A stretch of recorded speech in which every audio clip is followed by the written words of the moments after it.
So eto mga kapaintek, napabili nga kami nitong water sprinkler na ito. So mainit ang panahon kaya kailangan ng magdilig.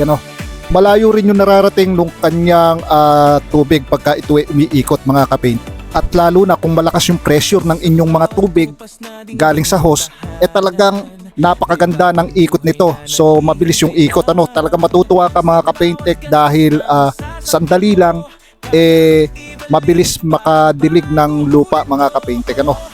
At ang isa pa dito mga kapaintek, nilalagay din namin sa bubungan sa yero para mabawasan yung sobrang init kapag ganito ang panahon mga kapaintek. So napakaganda yan, nakita nyo yung mismong ikot niya.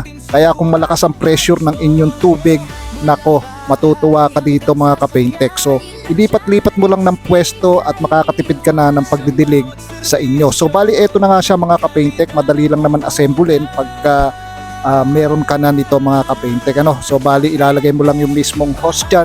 At ayun, declam nga pala yan mga kapaintek, kaya walang problema dyan. So ina-assemble na nung aking kasama.